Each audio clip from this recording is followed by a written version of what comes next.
सर्वसामान्यांच्या हक्काचा आवाज जागर जनस्थान।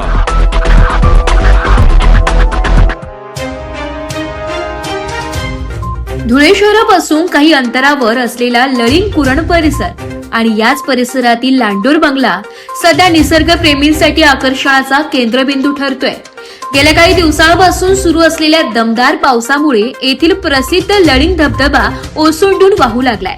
उंच डोंगरावरून कोसळणारा शुभ्र जलप्रवाह, चारही बाजूंनी पसरलेली हिरवाई, डोंगरावर दाटलेले धुके आणि प्रसन्न वातावरण, हे दृश्य पाहण्यासाठी पर्यटक मोठ्या संख्येने या ठिकाणी दाखल होत आहेत।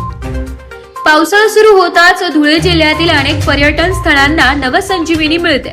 त्यामुळे लळिंगचा धबधबा हा पर्यटकांच्या सर्वाधिक पसंतीचा ठिकाण ठरतोय। गेल्या काही दिवसातील मुसळधार पावसामुळे धबधब्याचा प्रवाह अधिक वेगवान झाला असून त्याचे रौद्र आणि मनमोहक असे दोन्ही रूप पाहायला मिळतात। निसर्गाच्या सानिध्यात काही क्षण घालवण्यासाठी कुटुंबासह, मित्रांसोबत आणि तरुणाई मोठ्या उत्साहाने येथे भेट देत आहेत। धबधब्यावर कोसळणारे पाणी, हिरव्यागार डोंगररांगा, सेल्फी घेत असलेले पर्यटक, निसर्गाचा आनंद लुटणारी कुटुंबे आणि संपूर्ण परिसरात दरवळणारे पावसाळी वातावरण, हे सर्व दृश्य पाहणाऱ्यांना अक्षरशः मोहून टाकत आहे। इतिहास आणि निसर्ग यांचा सुंदर संगम असलेला लळिंग परिसर प्रत्येक पावसाळ्यात पर्यटकांना खुणावत असतो। धुळे, नंदुरबार, जळगाव, नाशिक तसेच इतर जिल्ह्यातील पर्यटकही या निसर्गरम्य ठिकाणी मोठ्या संख्येने भेट देत आहेत। सोशल मीडियावरही लळिंग धबधब्याचे फोटो आणि व्हिडिओ मोठ्या प्रमाणात व्हायरल होत असून या पर्यटन स्थळाची लोकप्रियता दिवसेंदिवस वाढताना दिसते। मात्र निसर्गाचा आनंद घेताना सुरक्षिततेची जबाबदारी प्रत्येक पर्यटकाची आहे। धबधब्याजवळील दगड निसरडे झालेले आहेत, पाण्याचा प्रवाह अचानक वाढण्याची शक्यता असते। त्यामुळे धबधब्याच्या अगदी जवळ जाणे, पाण्यात उतरून स्टंट करणे, धोकादायक ठिकाणी सेल्फी काढणे किंवा रेलिंग ओलांडणे टाळावे। विशेषतः लहान मुलांवर लक्ष ठेवावे आणि प्रशासनाने दिलेल्या सूचनांचे काटेकोरपणे पालन करावे। एकीकडे मुसळधार पावसामुळे निसर्गाने आपले रौद्ररूप दाखवले असले तरी दुसरीकडे याच पावसाने लळिंग धबधब्याला पुन्हा एकदा जिवंत केलंय। हिरवाईने नटलेला हा परिसर आणि दिमाखात कोसळणारा धबधबा प्रत्येक निसर्ग प्रेमीला आकर्षित करत आहे। तुम्हीही या सौंदर्याचा आनंद घ्या, पण सुरक्षिततेला प्राधान्य द्या, कारण तुमचा एक चुकीचा निर्णय आनंदाच्या सहलीचे दुःखात रूपांतर करू शकतो।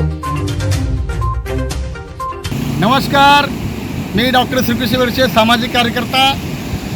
आम्ही लळिंग कुरण लांडोर बंगला इथे धबधबे पाहण्यासाठी आलो आहोत आणि शेकडो हजारो पर्यटक या ठिकाणी आलेले आहेत, येत आहेत आणि प्रशासनाने तंबी दिलेली आहे की पर्यटकांनी धबधब्याखाली उतरू नये, धबधब्यामध्ये जाऊ नये, म्हणून प्रशासनाला सहकार्य करावं। आम्ही सामाजिक कार्यकर्ते म्हणून पर्यटकांना विनंती करतो की आपण आपल्या जीवाची काळजी घ्या, पर्यटनाचा फायदा घ्या, अनुभव घ्या, फोटो फ्रेम करा, परंतु खाली उतरू नये।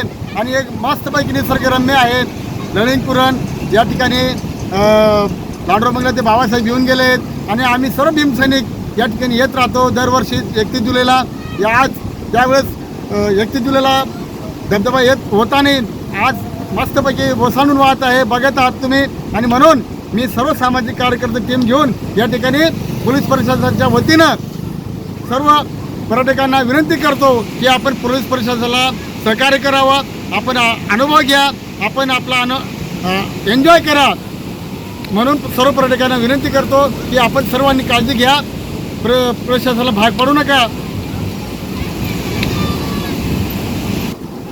धबधबा एकदम सुंदर आहे, त्याचा आनंद घ्या, सर्वांनी सहकार्य करा पोलीस प्रशासनाला। आणि आम्ही सामाजिक कार्यकर्ते, आमच्यासोबत आमचे ज्येष्ठ नेते दिवसंदादा आयरे साहेब आहेत, आमचे धुळेकर संघटनेचे धनंजय गायकर साहेब आहेत, मी स्वतः सामाजिक कार्यकर्ता डॉक्टर श्रीकृष्ण वर्षे। आपण सर्व पर्यटकांना विनंती करत आहोत की आपण आनंद घ्या, आनंद लुटा, परंतु प्रशासनाला, पोलीस प्रशासनाला सहकार्य करा, त्यांची धावपळ होणार नाही अशा पद्धतीने आपण काळजी घ्या।